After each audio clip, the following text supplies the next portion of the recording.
My name is Caleb Reynolds, and I was 28 when I nearly died alone. The doctor said I was minutes away from bleeding out completely on that operating table. My parents? They were sipping champagne at my sister Jessica's charity gala when I called them from the ambulance. "Stop being so dramatic, Caleb," my father said. "Take an aspirin and call tomorrow," my mother suggested. That night changed everything.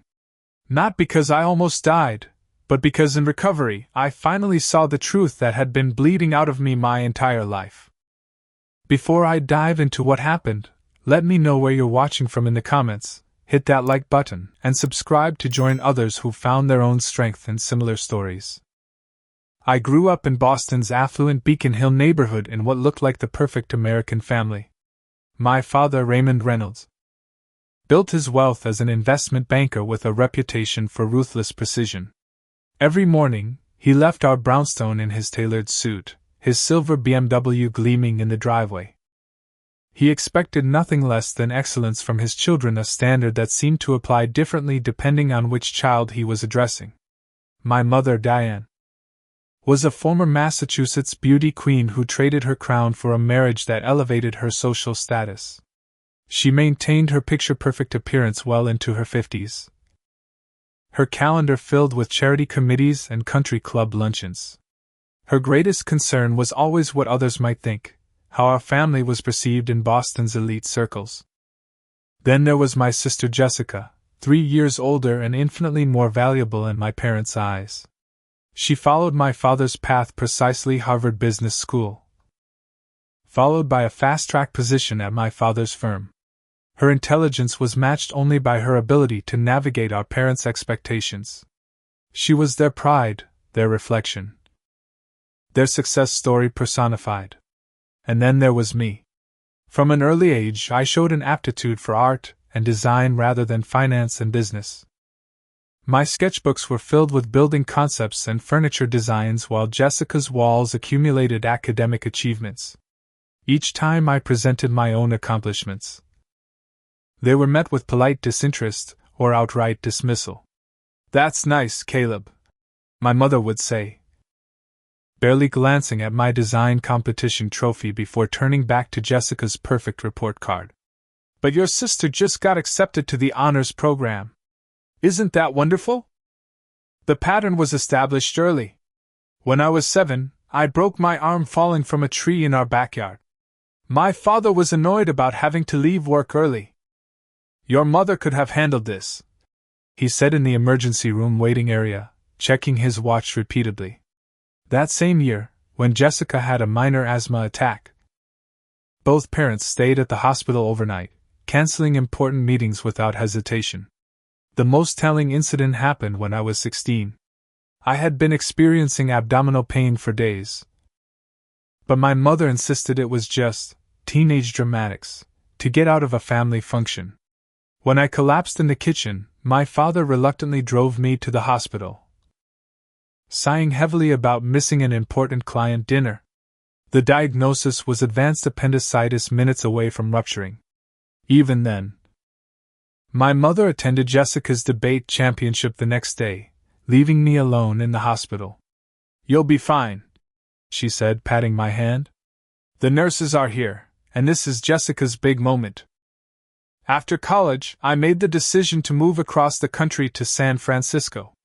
I needed the distance, the freedom to build something of my own. Despite my parents' prediction that my little design hobby would fail, I established a moderately successful interior architecture firm.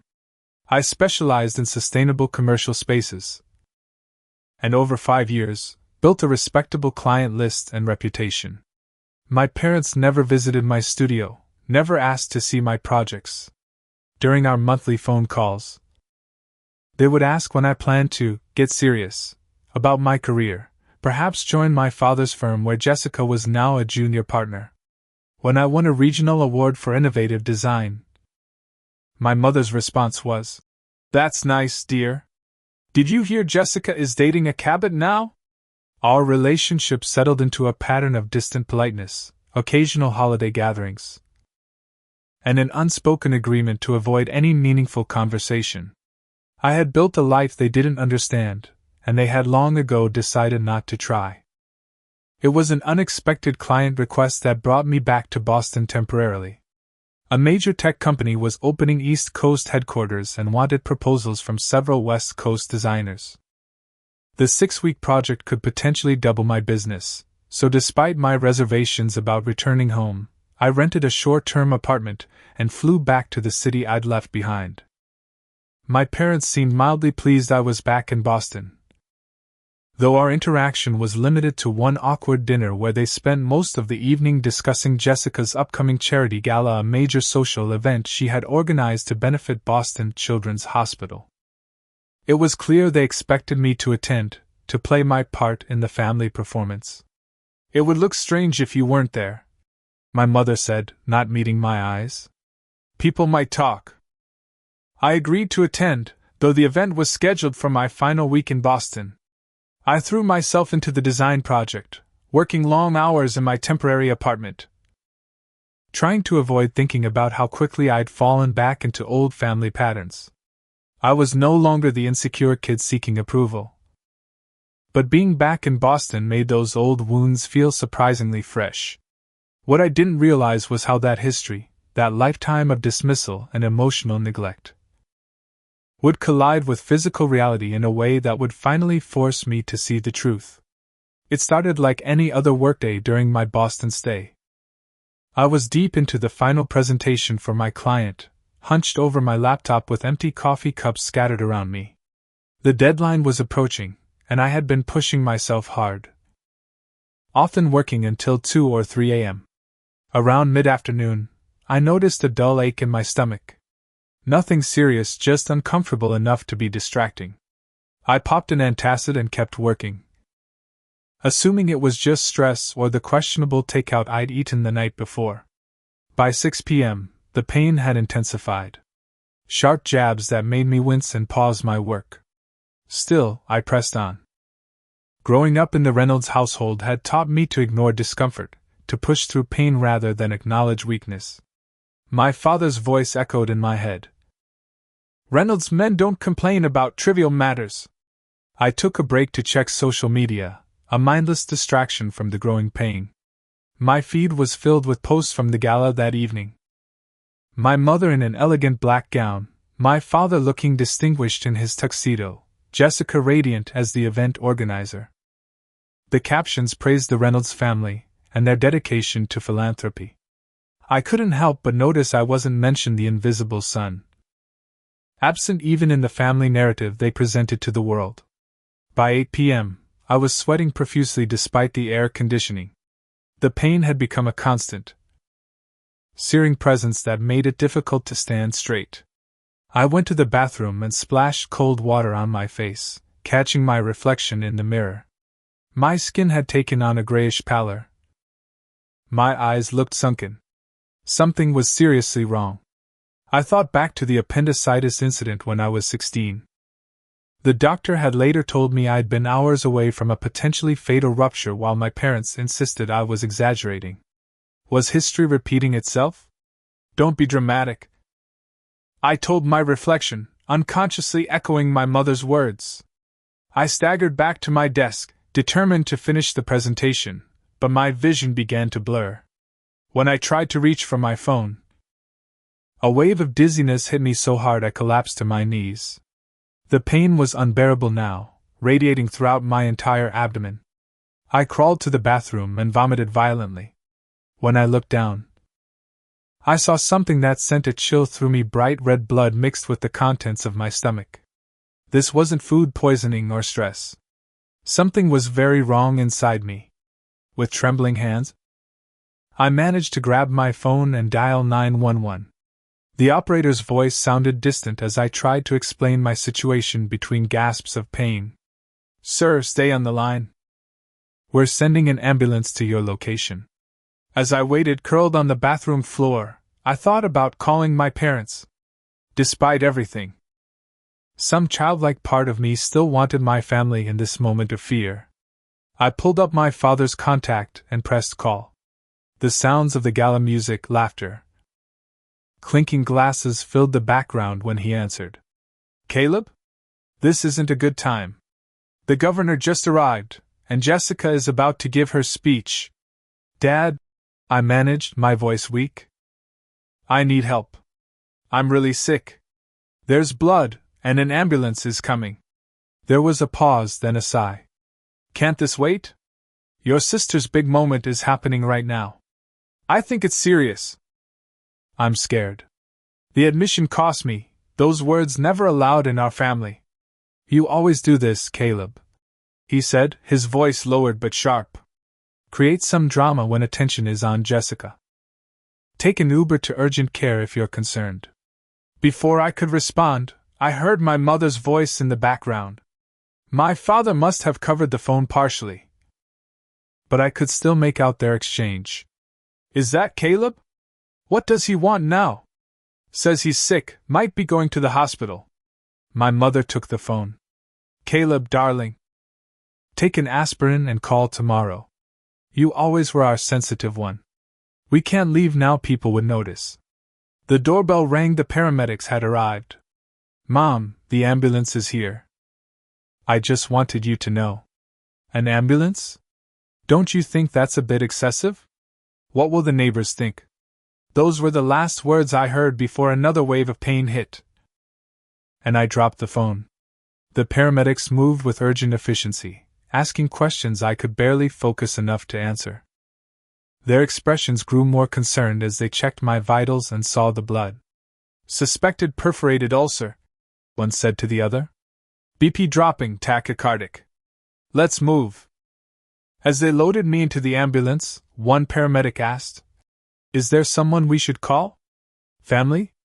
I thought about my parents. Continuing their evening as if their son wasn't being rushed to the hospital.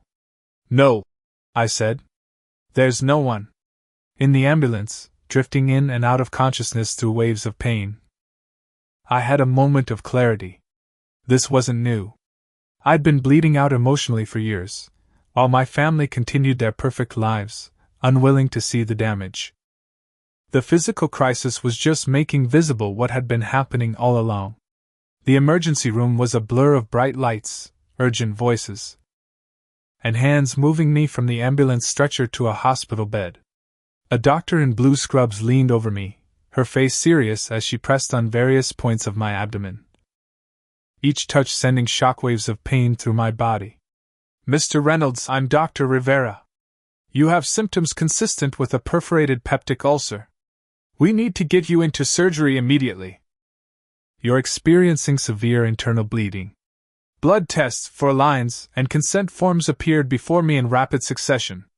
When the nurse asked for emergency contact information, I stared at the blank line for several seconds before leaving it empty.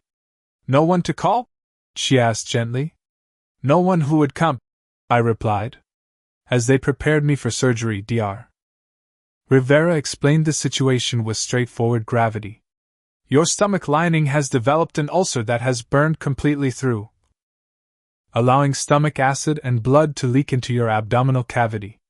This is life-threatening if not treated immediately.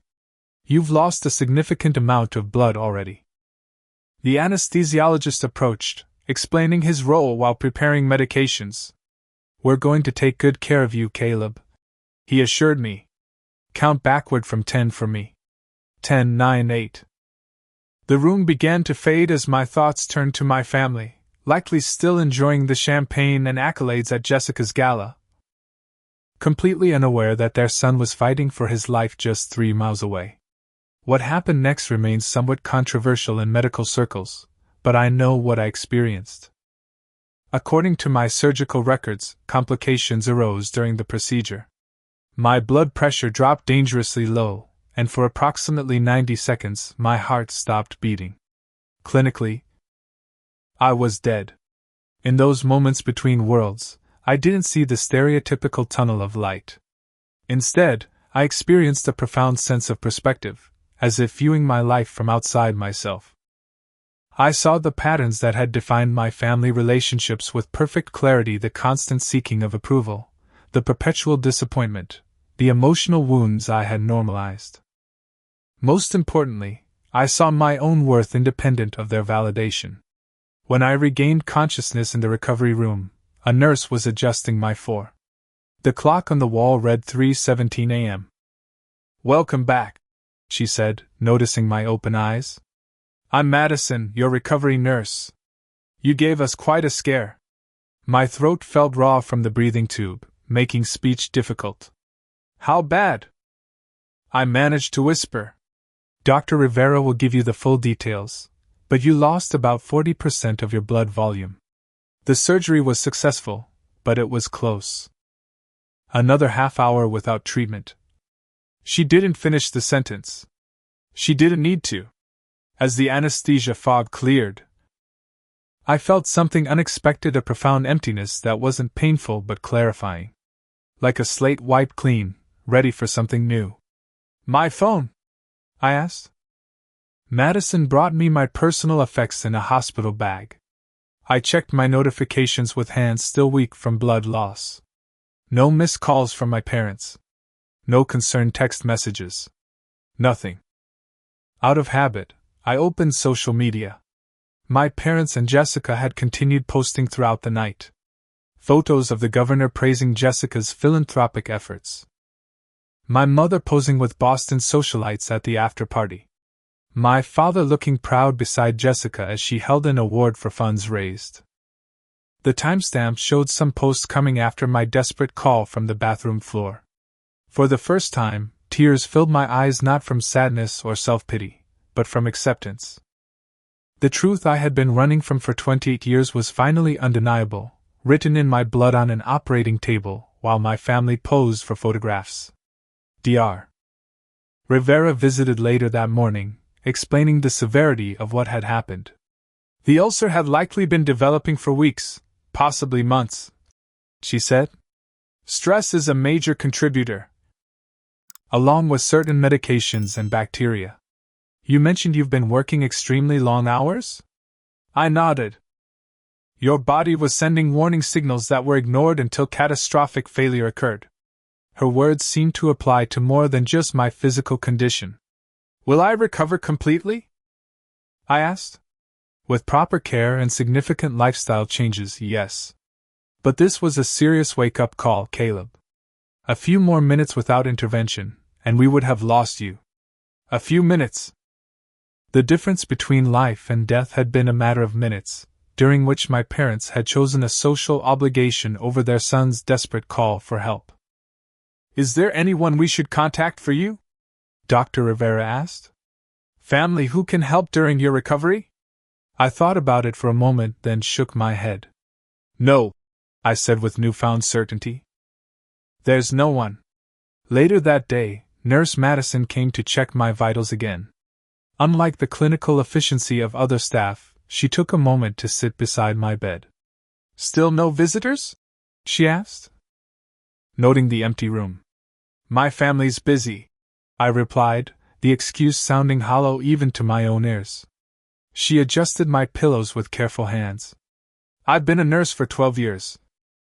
And I've seen all types of families.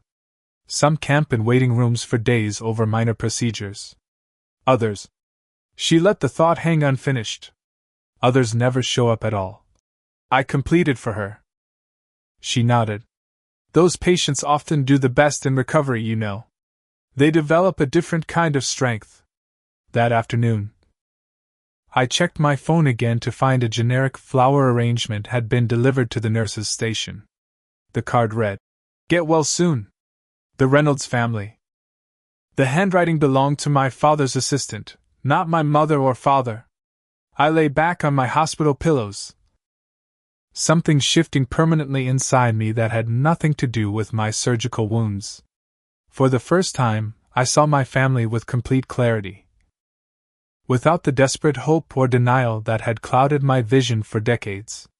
And in that clarity, I made a decision about what would happen next. 3 days passed in the rhythms of hospital life, vital checks, medication rounds, bland meals, and the hum of medical equipment. My room remained conspicuously free of visitors. No anxious parents in the visitor chairs, no concerned sister bringing personal items from home. Just the regular rotation of medical staff and the occasional cleaning person. On the afternoon of the third day, my phone rang with Jessica's ringtone. I stared at it for several rings before answering. Caleb? Mom mentioned something about you being in the hospital?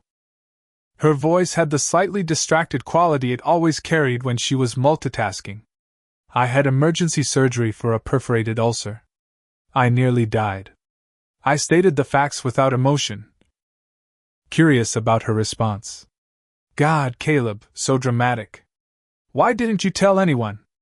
I called Dad from the ambulance. Mom took the phone too. A pause. They didn't mention that. They just said you were having some stomach issues. The sound of papers shuffling came through the line. Anyway, which hospital are you in? The right people should know you're there. Dad plays golf with the chief of medicine at Mass General. Not concerned for my condition, but concerned for the family connections and appearances. Some things never changed. I'm fine, Jessica. The doctors here are excellent. Still, the Reynolds name should get you a private room at least. You know how these places treat regular patients. I looked around at my standard hospital room. The thin curtain separating me from an elderly man recovering from hip surgery. In Jessica's world, this was unacceptable for someone of our status. When will you be discharged? She continued. Not waiting for a response about the hospital. Mom's planning the monthly family dinner next week, and she needs to know if she should set a place for you. The monthly Reynolds dinner, a tradition of uncomfortable silences, subtle criticisms, and performance of family unity. The thought of attending while still recovering from surgery initiated by their neglect struck me as darkly absurd. I'm not sure yet, I answered truthfully. Well, let them know we're the Reynolds family. That should speed things up. With that, she ended the call, having never once asked how I felt or if I needed anything. Later that afternoon, the generic flower arrangement arrived with my father's assistant's handwriting. Another checkbox completed in the performance of family obligation. What surprised me most during my hospital stay was the kindness of strangers. Madison, my recovery nurse, checked on me even when she wasn't assigned to my room. She brought me a decent cup of coffee from the staff lounge, because hospital coffee is basically brown water, and loaned me her personal tablet loaded with books when she noticed I had nothing to read. You remind me of my brother, she explained when I thanked her. He's the quiet, strong type too. I observed the other patients and their families, a teenage girl whose parents hadn't left her side in days, sleeping in uncomfortable chairs. An elderly man whose adult children coordinated a schedule so someone was always with him, even my roommate, whose wife brought homemade soup and fussed over his pillows. On my fourth day, a hospital psychologist stopped by, standard procedure for patients who experience traumatic medical events. How are you processing what happened? Dr. Winters asked, sitting in the visitor chair that had otherwise remained empty. I almost died, I said, still trying to fully comprehend it myself. Yes. And that's often a catalyst for significant life reassessment. Many patients report a clarification of priorities after near-death experiences. I nodded, thinking about the strange clarity I'd felt since waking from surgery. I think I've been accepting unacceptable things for a very long time. Such as? The way my family treats me. Or doesn't treat me, more accurately. Dr. Winters nodded but didn't push. Near-death experiences often remove the filters we've built to protect ourselves from painful truths. The question becomes, what will you do with this new clarity? That question stayed with me after she left. During the quiet hospital nights, I used Madison's tablet to research family dynamics, emotional neglect, and setting boundaries. Articles and forums described patterns I recognized immediately: the golden child/scapegoat dynamic, conditional love, emotional abandonment disguised as tough love. By the time Dr. Rivera approved my discharge on day 5, I had made my decision. There would be no dramatic confrontation, no emotional plea for the recognition I'd spent a lifetime seeking. Instead, I would simply stop participating in the fiction that we were a family in any meaningful sense of the word. Jessica had texted that she would pick me up. A rare offer of assistance likely motivated by appearance rather than concern. An hour after the arranged time, she sent another message. Meeting running late. Can you Uber? We'll reimburse. I called a car without responding to her text. As the driver helped me with my small bag of belongings, Madison appeared, having just finished her shift. All set for your recovery at home? She asked, genuine concern in her eyes. I think so, I replied, though I hadn't really thought through the practical aspects of recovering alone. She seemed to read my uncertainty. Here, she said, writing on a slip of paper. My number. Text me if you have questions or need advice. I live in your neighborhood, actually. I thanked her, touched by the gesture from someone who had known me less than a week yet showed more concern than my family had in years. The Uber driver helped me into my temporary apartment, where I sat alone, looking at the design project still open on my laptop. Somehow, in the shock of my medical crisis, I'd forgotten about the deadline. I checked my email to find the client had granted a medical extension after the hospital contacted them. Sitting there in my quiet apartment, weak from surgery but clearer than I'd ever been, I began making plans. Not for revenge or dramatic gestures, but for something much more powerful, a life designed around my own well-being. Without the constant drain of seeking approval from people unwilling or unable to give it. The first step would be completing my project and returning to San Francisco. The second would be setting boundaries that protected my physical and emotional health. The rest would follow naturally, once I committed to valuing myself the way my family never had. My phone buzzed with a text from my mother. Jessica says you're home now. Monthly dinner next Thursday at 7. Don't be late this time. I looked at the message for a long moment, then set the phone down without replying. For the first time in my life, I felt no obligation to respond, no anxiety about their disapproval. The realization was both terrifying and exhilarating. Recovery would be painful, both physically and emotionally. But for the first time, I understood that healing was possible not by fixing a broken family dynamic, but by accepting it for what it was and building something new from that truth. My approach was methodical, born from the clarity of my hospital epiphany rather than emotional reactivity. I would disentangle myself from toxic family dynamics without dramatic declarations or confrontations. The boundaries would be built silently, consistently, one small action at a time. First came the practical matters of recovery. Despite weakness and pain from surgery, I forced myself to complete the design project. Working from my bed with determination born of newfound self-respect, I finished the presentation and submitted it 2 days before the extended deadline. The client's enthusiastic response and immediate contract offer validated my professional worth in a way my family never had. 3 days after returning home, my mother texted about the monthly family dinner, confirming you'll attend Thursday. Wearing proper attire this time, I hope. After deliberation, I responded simply, I'm busy with work.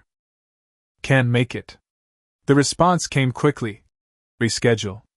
Family comes first. The irony wasn't lost on me. Not possible. Deadline with new client. After several more attempts to pressure me, communications went silent for 2 days. Then Jessica called, clearly designated as the family emissary. Mom's upset you're missing dinner, she began without preamble. Dad says you're being childish. I'm recovering from major surgery while managing a significant client project, I replied evenly. Missing one dinner isn't childish, it's practical. Is this about the hospital thing? Mom says you're being overly sensitive. Overly sensitive about nearly dying alone? Interesting perspective.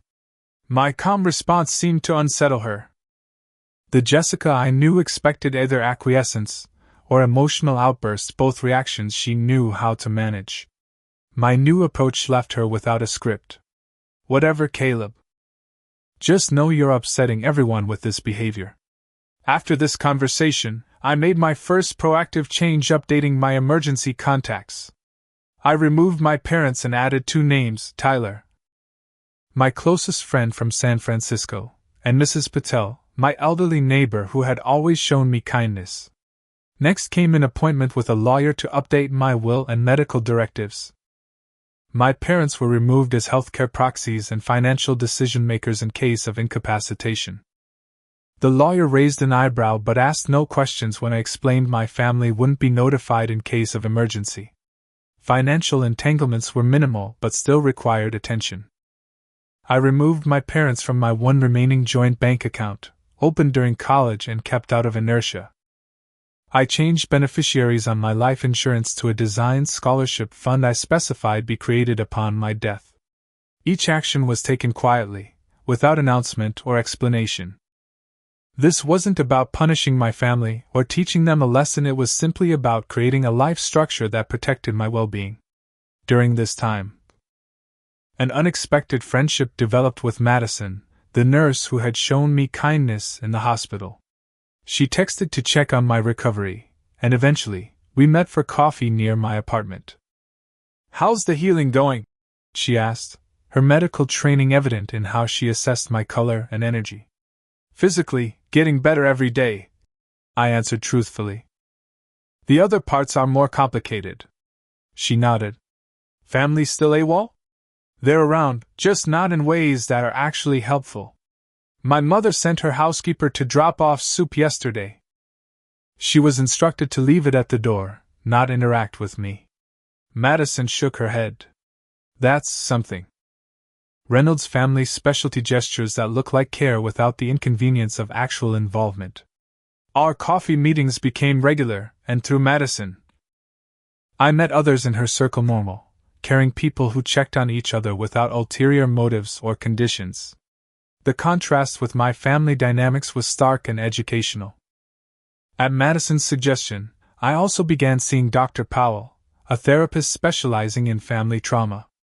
Our sessions helped me understand that my family's behavior wasn't a reflection of my worth, but of their limitations.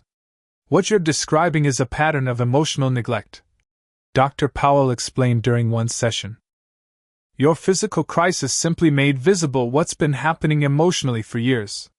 "So my response isn't an overreaction?" I asked, still questioning my new boundaries despite the clear evidence supporting them. "Caleb, you nearly died alone because your parents prioritized a social event over your emergency. Establishing boundaries isn't an overreaction, it's a healthy response to protect yourself from further harm." As my physical strength returned, so did my professional focus. I confirmed my return to San Francisco would happen as scheduled, in 2 weeks' time. The distance would make my new boundaries easier to maintain. My parents' messages increased as they noticed my withdrawal. My father's texts became increasingly businesslike. "Your mother expects confirmation about next month's dinner." Professional courtesy demands a response. My mother alternated between guilt tactics, "After all we've done for you," and social pressure. "People are asking about you, what should I tell them?" Jessica left a particularly angry voicemail. "Whatever game you're playing is really hurting Mom and Dad's feelings. They raised you better than this, Caleb. The least you could do is show some gratitude instead of whatever this childish silent treatment is." To all of these, I responded politely but minimally. "Thanks for the invitation. I have prior commitments.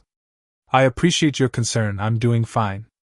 No need to worry about me, focus on your important work. No explanations, no accusations, no emotional pleas.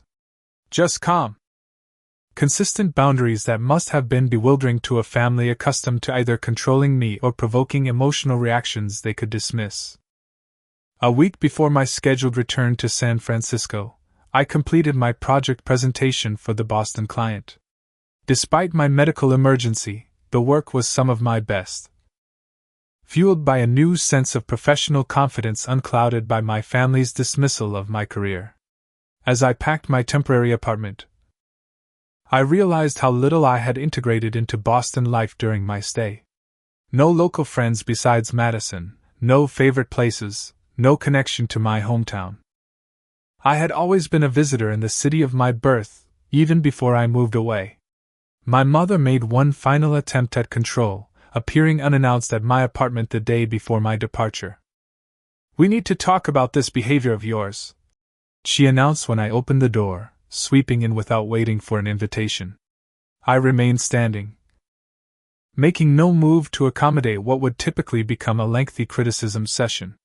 "I'm in the middle of packing, Mom." "What do you need?"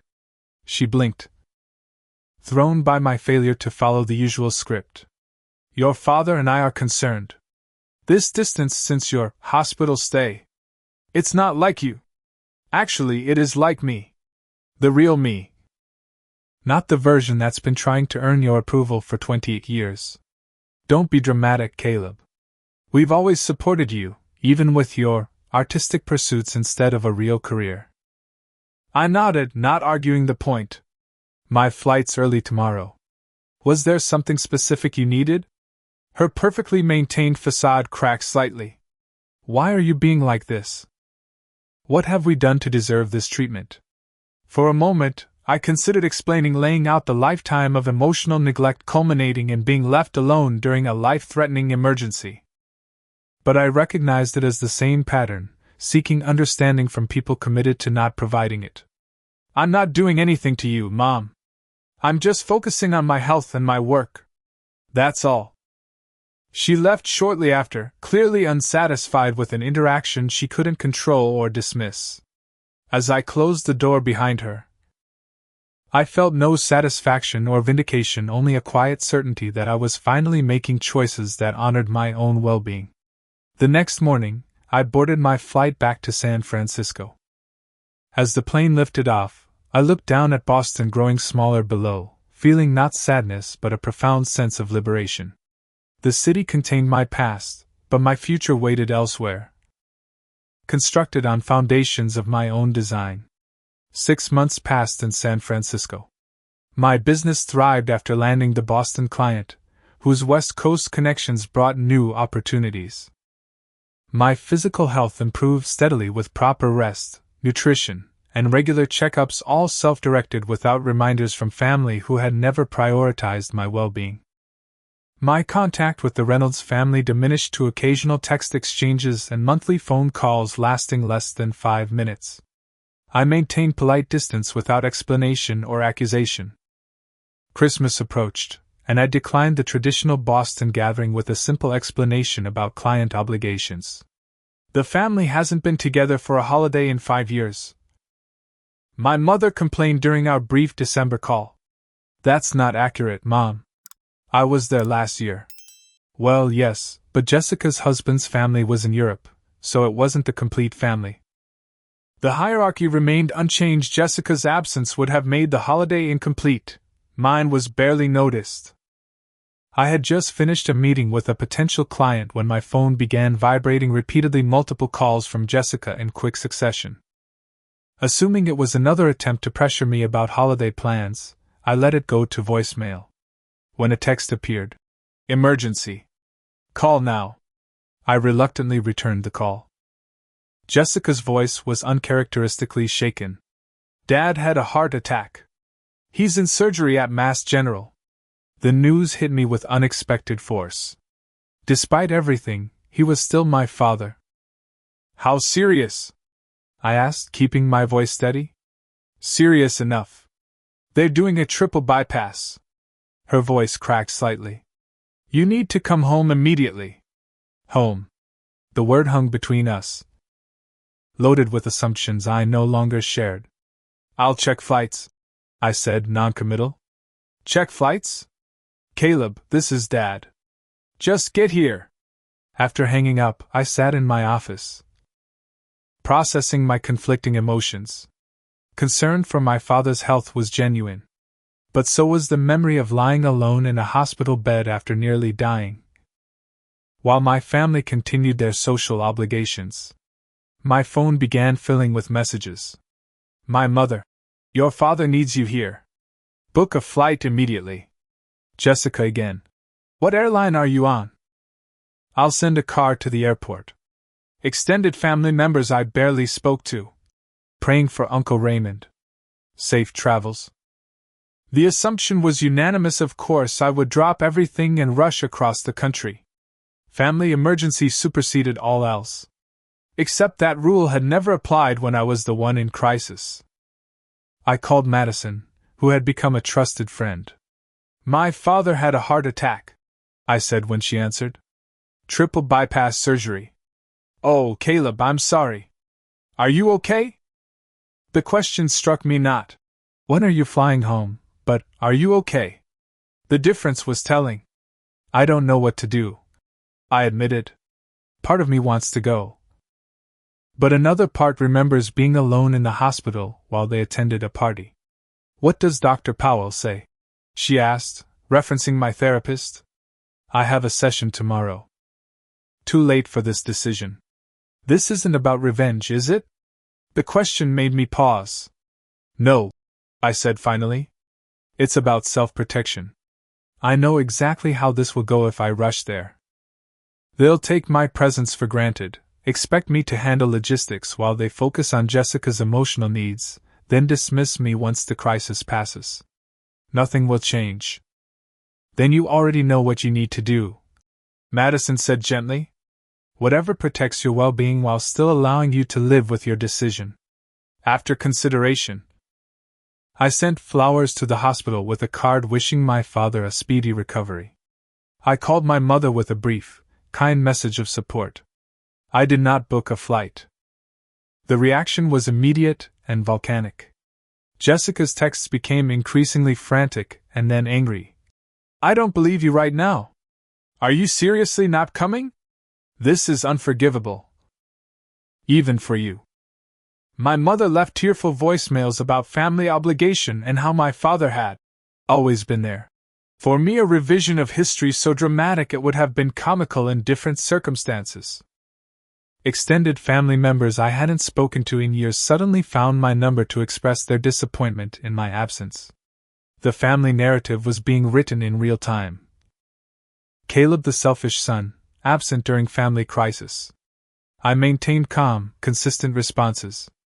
"I'm thinking of you all during this difficult time. Please keep me updated on Dad's condition." Sending love and healing thoughts.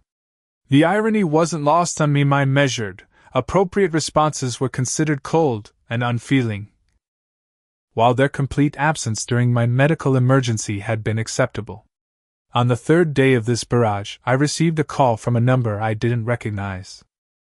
Assuming it was another family member, I almost didn't answer. "Caleb Reynolds?" a woman's voice asked when I picked up. "Yes. This is Nurse Brenda from Mass General. I'm calling from your father's room. Your sister asked me to call so you could speak with him." Before I could respond, my father's voice came on the line, weaker than I'd ever heard it. "Caleb? That you, son?" "Yes, Dad. How are you feeling?" "Been better."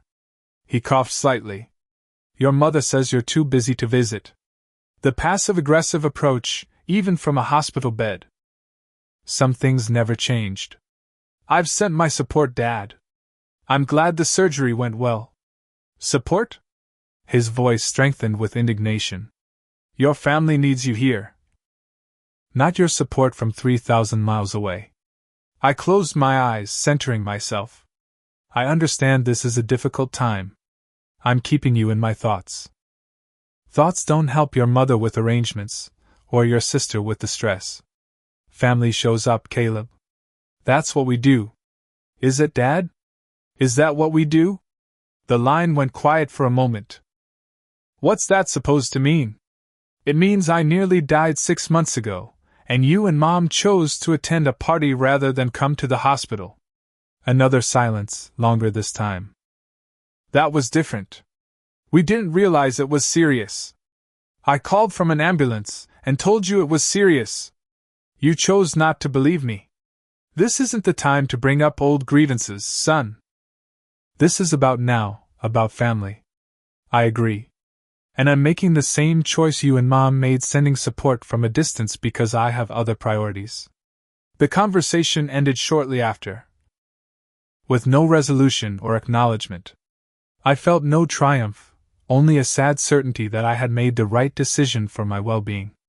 The following day, Jessica appeared at my apartment door, having flown across the country apparently for the sole purpose of confronting me in person. "How could you do this to us?" she demanded, pushing past me into the living room. "Do you have any idea what Mom is going through? What I'm dealing with?" I closed the door quietly. "Yes, actually. I know exactly what it's like to face a medical emergency without family support. The difference is, I'm making a conscious choice based on established patterns. It wasn't a choice when it happened to me." "That again? You had a stomach ulcer, Caleb. Dad had a heart attack." "I nearly died, Jessica. The doctors told you that, right? Or did Mom and Dad minimize it when they explained why I was in the hospital?" Her expression flickered, uncertainty crossing her features for the first time. "They said you had a minor procedure for a stress-related issue." I nodded, not surprised. "I had emergency surgery for a perforated ulcer that caused severe internal bleeding. My heart stopped on the operating table. I was clinically dead for 90 seconds. The doctor said another 30 minutes without treatment, and I wouldn't have survived." Jessica sank onto my couch, the righteous anger draining from her posture. "That can't be right. They would have told me if it was that serious. Would they? Or would they have downplayed it to avoid acknowledging that they chose a gala over their son's life-threatening emergency? But why wouldn't you have told me this yourself?" I tried, Jessica. "You called 3 days after my surgery and asked when I'd be available for the monthly family dinner.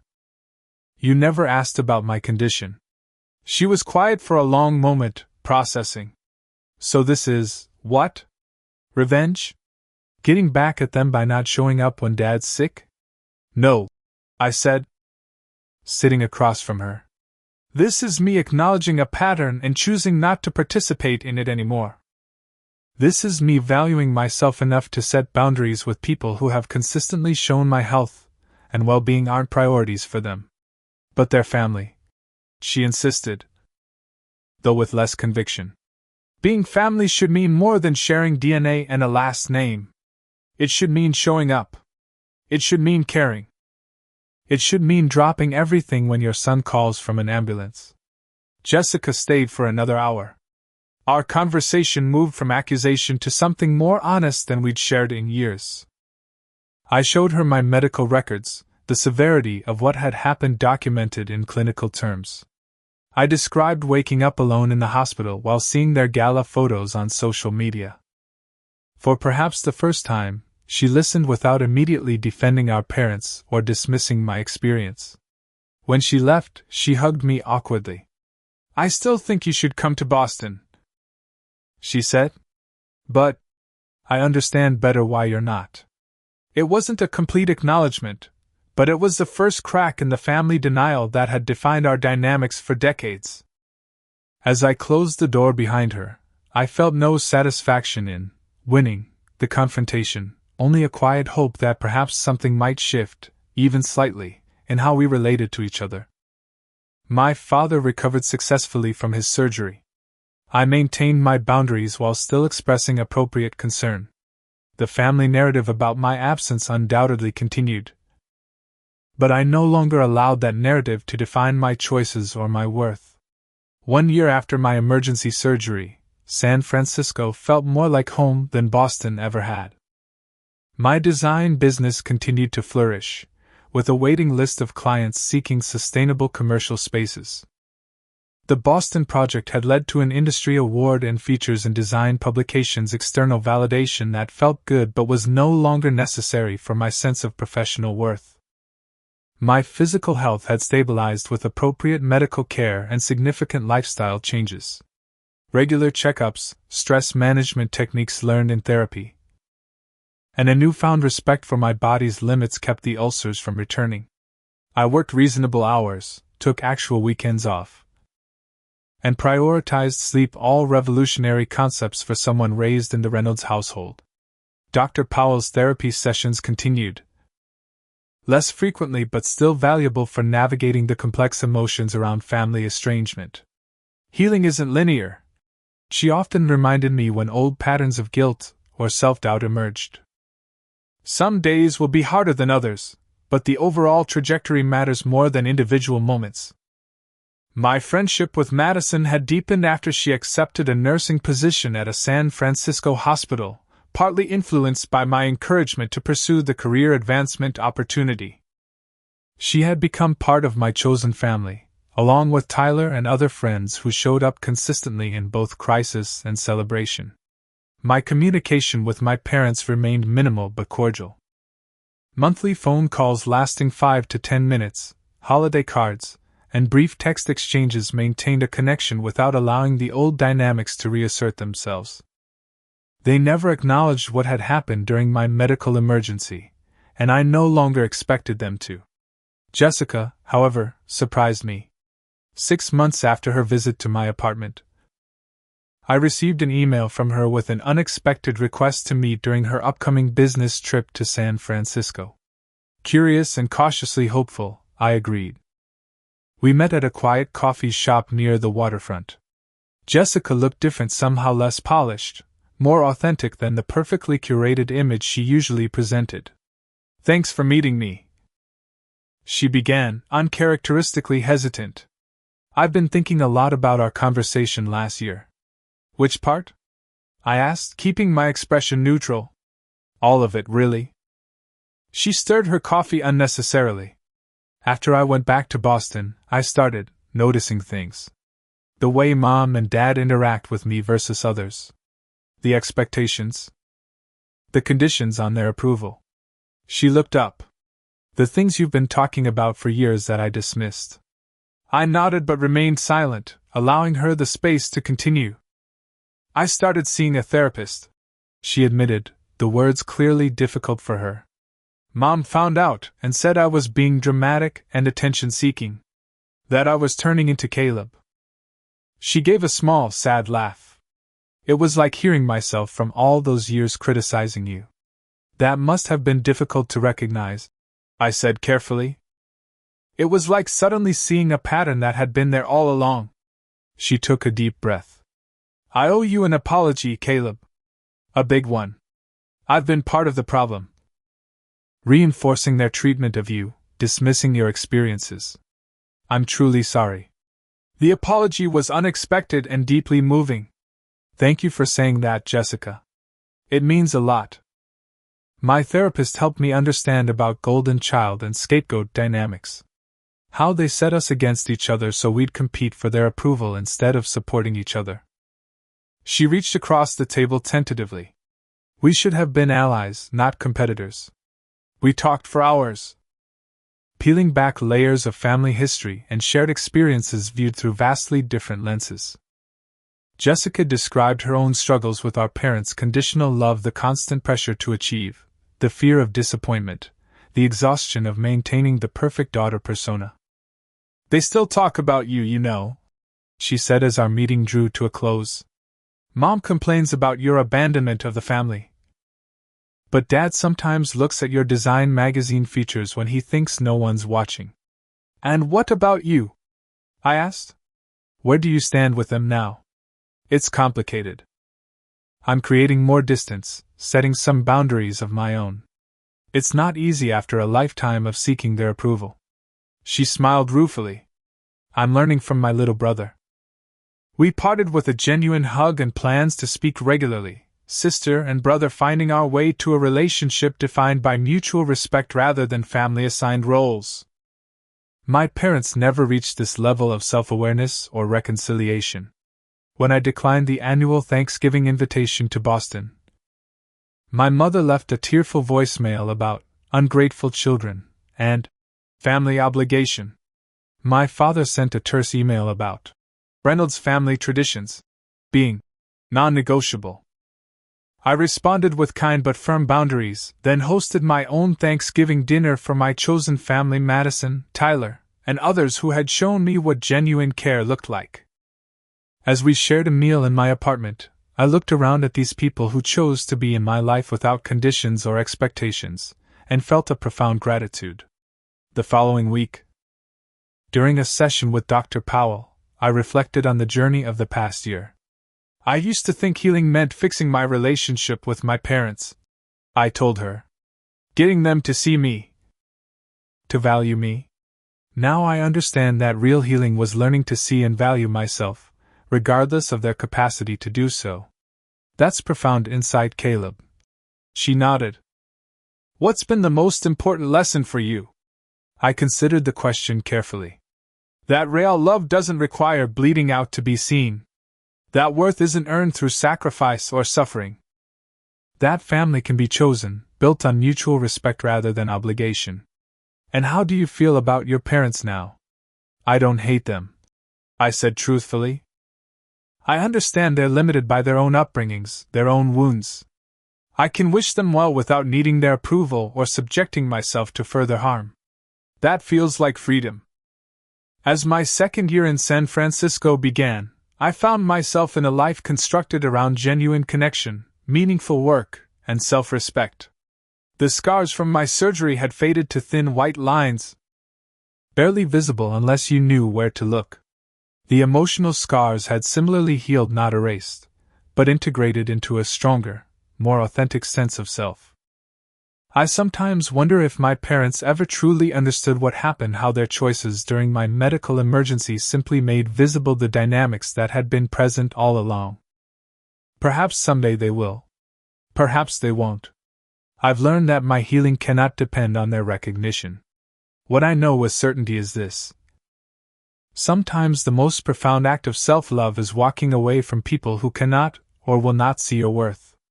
Sometimes the family that truly matters is the one you build, not the one you're born into. And sometimes, nearly bleeding out on an operating table teaches you to stop bleeding out emotionally for people who never valued the sacrifice. If you've stayed with me through this story, perhaps you've recognized elements of your own journey. Maybe you're still seeking approval from people unable to give it. Maybe you're building boundaries with family who dismiss your needs. Wherever you are in that process, know that your worth isn't determined by others' capacity to see it. You deserve to be valued, supported, and cherished, especially by yourself. I'd love to hear your thoughts in the comments below. Have you had to create boundaries with family? What helped you recognize your own worth? Like and subscribe if this story resonated with you, and share it with someone who might need to hear that they're not alone in these struggles. Thank you for being part of this journey.